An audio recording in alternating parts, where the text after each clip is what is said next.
really going to hone in on week 1 of the NFL and kind of how to model and create numbers and what you've put together here. Okay. I want to start with a statement first off. Okay. All right? I am learning how to do this. I wanted to do this because I wanted, much like any good journalist, Stormy, to experience what you're reporting on, right? You know, you want to be there. You want to see this. Modeling is such a big part of the sports betting community, and it is something that has always intrigued me. So I was like, you know what? Let's try this out. Is this going to be something that, I'll say that some of the nerds out there, I use it as a loving term, always like to be like, my model projects this. Am I going to be that guy? Yes. No. But I just wanted to see what this... I am that guy. Exactly. Everything about me. No, I just wanted to see what this was like. And it's a really fascinating process. It's something that I'm not done with by any stretch. We're going to have the numbers and the projections that came out of the model coming up here shortly. But I really want to stress that for me, this is a learning experience. By no means am I somebody who you should call up and say, how do I do this? It was hours and days of books, YouTube videos, all sorts of things. We're even relearning Excel, right, like at the very minimum, doing all that stuff. So this is very much just an experiment and a learning process for me. And if anybody out there has any tips, I had great conversations on Z about this the other day, about what statistics to use and whatnot. This is a learning experience. So I just want to stress that because I think in today's day and age, like Kelly and I were talking about this, Kelly Bidlin, where I think there's a segment in sports betting and sports betting Z where you're just kind of like you're afraid to put yourself out there and afraid to experiment on certain things. And I'm not. I'm willing for this thing to kind of get its face kicked in for the sake of learning. And that's what this whole thing was about. I blacked out for the last 10 seconds of what you said because you're using Z so casually in conversation. Everyone knows what the hell you're talking about. That's what its name is. It's better than saying I'm on X and I'm having this conversation on X. Because that's what I'm saying, because that sounds like it's a drug-induced situation. I did an interview earlier today. So unnatural. I did an interview very early this morning, and the host kept calling me Jonathan Van Tobel, and it drove me nuts. Oh, no, you hate that. I hate it. You want to know why? Because my name is Jonathan Von Tobel. So if this is pronounced Z, then you know what? It's pronounced Z. Okay. Even though the logo is an X. I still think we should just call you Von Tobes. It just has a nice ring to it. You and Chris? Yes. Yes, you guys call me that. So. Yes, it just really You're the only ones. right. Yes, you guys acted like that was like a common name for me. And I was like, because it was so obvious when we thought of it that we were like, oh, he must actually be called this from other people. I don't know if I told you in that day, because we were talking about high school today. My high school name was John Vaughn. So that's what I was called in high school. Nobody went Von Tobes though. I was called my first day of summer camp in terms of football going into high school. And injured my big toe, so I was called Toe for a while. I did know that story. Yeah, I think I told you that one. So it happens. It happens. I wear it with honor. Speaking of how we do this in the model, though, so going back to that initial point, I feel like a lot of times we'll be on the show and we'll be talking to a handicapper and he'll say, I made this number 3. I made this number 5 or whatever it is. And people at home are always like, okay, but how did you make that number? So for your model, I guess, what was the foundation of that? What was step 1? So if really what we're looking at it, and again, I think I'm phrasing the statements that I'm about to make correctly. So if I'm not, excuse me and you can correct me. But essentially the way I've learned it and the way that I've set this up is you're asking, the basic premise is, when it comes to home margin of victory, how are these statistics correlated to the home margin of victory? So what I've done is I've taken all the results from last year and I've tied in different statistics. Now, the first time I did it, I just did one. It was a model based on DVOA, total DVOA, and that was it. And it's a really simplistic way to look at it. For anyone who doesn't know what DVOA is. Football Outsiders metric essentially, measures just like overall team efficiency. I think it's a really basic way to put it. And so it's essentially asked Excel, tell me how much home and away DVOA is correlated to a home margin of victory. And, Excel does it all for you, right? So it spits back out, tells it to you, you do a little bit of math, and then you get projections for it. So what I've done, and as I've grown, is essentially just added more stats to the pile to try to get a stronger correlation to home victory. And as I've done this, the correlation is getting stronger with the statistics I'm using. Now, down to this point, which we have these numbers here, these are 4 statistics that I have used, again, trying to find the correlation to the home margin of victory. It's DVOA, it's drive success rate. These 2 are found on Football Outsiders. EPA, and a combined 3rd and 4th down success rate. These are the 4 stats that I have used to essentially come up with these numbers. And I will say this. I think I know I'm going down the right path. 1, because the number in terms of the correlation is telling me it's going up. So I think that's right. I thought that was cool that you're seeing, as you make each adjustment and add something in that you're getting closer to. And full disclosure, as we were talking about too, I don't know if I showed you, but I told you, like, I'm building an NBA one. That one's down at like 40. Like, I'm nowhere near. So this is not a perfected process. But at the very least, there's that. And Stormy, if you'll notice too, when we show these numbers, there are at least lines that are right in line with where the sports betting market is, right? If every single one of my point spreads that came out of this model was like 6 points off, you've got a problem, right?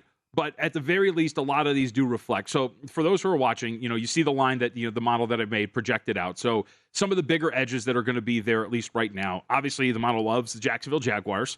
About nearly a 7-point edge there, according to the number that came out from my model as compared to what's out there from a betting standpoint. As a Colts fan, did that hurt you emotionally, physically? No, but I'm not surprised either, because the Colts last year, if you look at a lot of the different metrics that I used, they were either the worst team or like the third or fourth worst team. So I think this is more about not the model being high on Jacksonville. It's that this and the statistics I've used, which, by the way, too, I want to stress, all of the statistics I've used are offensive oriented. So I think that's also why. The Colts are one of the worst offensive teams in the NFL last season. So I think they're going to be rated really poorly in this. I'm going to start to add some defensive metrics to see what's going to come around to it. But I think that's why. So I think the model doesn't really like the Colts. As you see there, a projected 10-point win for the Jacksonville Jaguars by my model. So that's a little off. Now, if I trusted the model, I would say that's a bang on play right there. We're going to lay that 3.5 with the Jacksonville Jaguars. But you also see that some of these numbers, and this is where I get some confidence from, are right in line. My model projected a 3.05-point win for the Falcons.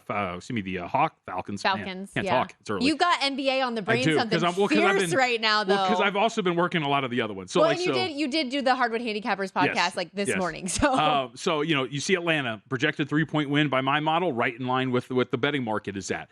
Cincinnati, just under a point win for them. It's right there in line with what the market is there. What's the other one? New Orleans, right in line with what the point spread is. Washington, right in line with what the point spread is. So I think when you're kind of looking at this, I do have some confidence in that there's quite a few of these numbers that are right in line with where the market is. I still think there's some tweaking to do, but it is kind of cool to see some of the returns. And there's also some other massive questions we can get into, and I wanted to ask you. But overall, I'm kind of happy with returns, and I want to see what else we can pour into this to make it a little bit more accurate. For sure. And going back to the Colts one specifically, too, and in addition to what your model spits out, making some of those other eye test tweaks and stuff, like the Colts are a team that has a whole new coaching staff, and they have a rookie quarterback and things like that are going to change the way that you look at these numbers. The numbers aren't set in stone. No, not at all. So let's go to, can we go, I think it's the other thing, where the Bills and the Jets game is, because that's the massive example that I think is very much worth pointing out. And you look at this. Yeah, throw that one up for me. So if you look at the bottom, the model for me has a 7.5-point win essentially for the Buffalo Bills against the New York Jets. Well, the Bills, based on data from a year ago. Correct. So those are the kind of things that, again, for me, this is a learning process. How do I project the growth of the New York Jets because Aaron Rodgers is there? You know what I mean? I'm flat out honest. I don't know how to do that yet. So as I move forward, will I just ignore anything Jets related until I get numbers from this first week of action to then correlate to the Jets and then get a better idea of who they are? Because like you said, this is based on last year. So that's going to be a little bit of a challenge, and just little tweaks here and there like you're talking about, right? For the Indianapolis Colts. If Anthony Richardson, we talked about this off the air, he's getting every first team snap. If he is an upgrade on what they had at quarterback last year, how do you factor that into your model and growing forward? So those are some of the questions I still have. I'm still learning on how to do this. But at the very least, I think I'm going down the right path in doing this. Well, and those two teams, the Jets and Colts, I think are perfect examples of the types of teams that you're not just throwing this model and betting everything that makes sense with your numbers, because you do want to get more of a sample size of what you have on the field this year. Yes, and also I think an intriguing one too, it ties into Aaron Rodgers. If we could throw this one up again as well really quickly, Packers-Bears. I think that Jordan Love actually might be pretty good. And Aaron Rodgers did not play particularly well for the Green Bay Packers. I think that even though there's been a massive change at quarterback for Green Bay, you can make the argument that this is somewhat accurate because you didn't really get above average quarterback play from Aaron Rodgers a season ago. I think that's great. Okay, so we know Green Bay is one of them. When we return, we will discuss which of these lines you do feel are actionable at this point. Let's get back to this NFL Week 1 model that you have created. Where do we leave off? Monster. But we were just talking. I mean, I know. Look, so I'll accelerate the conversation like this. I asked you a question. I told you to think about it at the beginning of the show. Hopefully you did. I have not. Which statistics do you think correlate most to a victory in the National Football League? What should I pour into this thing? What should I keep doing? Well, think like as you continue, because you said that you've done different layers, right? And each step of the way you've added things from just overall efficiency to the in between stages to now third and fourth down efficiency, I think was the last thing that you added. So then would you go to like red zone numbers? Would you throw that into the model next potentially? For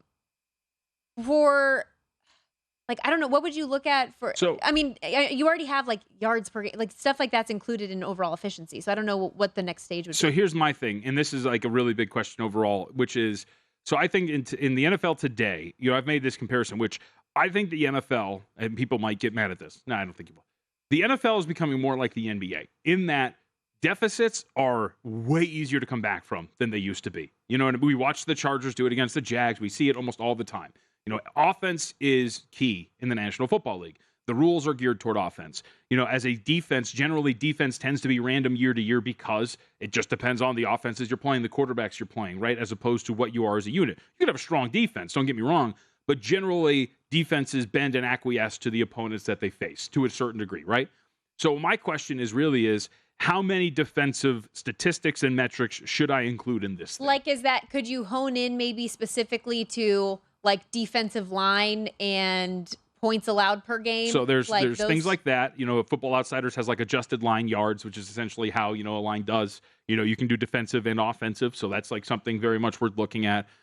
Some sort of pass rush win rate type of deal, I think, is very much worth looking at, right? Because that could be something that correlates to a lot of success. I feel like I want to, and this might be a mistake, I feel like I want to stay away from overall defensive metrics because, again, I feel like there's some noise in there in terms of, like, if you go back and look at last year, for example, for the New York Giants, I think a team like the New York Giants defensive metrics would look a lot better on paper because of the schedule that they faced as opposed to some other teams that had to play some of the best defenses in the NFL, especially offense. But I think, like, couldn't you say that for most metrics, regardless, that you're playing an easier schedule, so these elements are going to be easier for you? Yes, you can, but I do think that there is a conversation that good offense, last in a super general way, what do you think, what would you rather have? Would you rather have a team that has the best offense in the NFL or the best defense? You'd rather have the best. No, I know you say defense wins championships, and that adage is what it is. Yeah, it did in the 1980s. The game is different, in 2023. So I would say offense. You know what I mean? So that's a general way to put it, and that's why this is the W word that I don't know how to do either, which is weighting certain statistics, right? Which is, okay, I think, like right now what I'm asking is these 4 statistics, how much do they correlate? Boom. But like I want to say, like at one point when I make a model, I want to say, weight EPA a little bit more than you would do with DVOA and things like that. But I think at the end of the day, my version of weighting this would be to include more offensive statistics than defensive statistics because I believe offense is the driver in the National Football League. Yeah, I would second that. And I would say if you have anybody out there listening, you have questions, I'm just going to offer JVT up here. Tweet at him, at me JVT. I was going to say, I want help, not give help. If you have any question on Z, excuse me, if you have any questions, make sure you zeet at him. No, I do not like this at all. Post at me. But also similarly, if you have any suggestions on what things you think are more valuable in the NFL in 2023 that can benefit this model, make sure you reach out. Before we move on to my little note that I have to close the show, what on your week 1 model do you think is the best bet to be made based on the numbers you have and the numbers we see at a sports? So the more I've poured into this, the more, for example, so the top one, I kind of had Kansas City circled. I'm more of the mindset that I think the Lions are a little overvalued. I think that the more statistics I've poured into this thing, the more the point spread or the projected margin of victory for the Chiefs has gone up. So I kind of like the way that's going. What's been consistent in every statistics that I've poured into this is that the Baltimore Ravens clear out as a double-digit victory almost actually every single time. The worst margin is actually this one, the most updated version, which is still at 12.9 points. So I think the Chiefs, I think the Ravens are lines that I wouldn't say no to. I also think when you look around, like one of the questions I also had too was like, let's go to where are we at? Broncos and Raiders, for example. I project this as a 1-point Broncos win. Now, again, we're talking about an edge of only about 2.89 points. On its surface, that's not that much. However, you're getting a key-ish number, not a super key number, but you're getting over a field goal with the Raiders. So just because it's not that big of an edge, do I give more credence to that play because I'm getting 4? You know what I'm saying? Yeah. So I think that that's something worth circling potentially when it comes to that play. And I think that was really it. I think there's others that kind of intrigued me as well. Seahawks and Rams is something that's kind of interesting, but only because I think the Seahawks are pretty poor this year. But a lot of it has to do with last year's numbers, again, as we talked about, and the Rams didn't play that well. Matt Stafford was very hurt. So I think that's overvaluing it. But those are the ones that stuck out, as well as the Green Bay Packers over the Chicago Bears. Go to VSiN.com/subscribe to become a VSiN Pro subscriber today.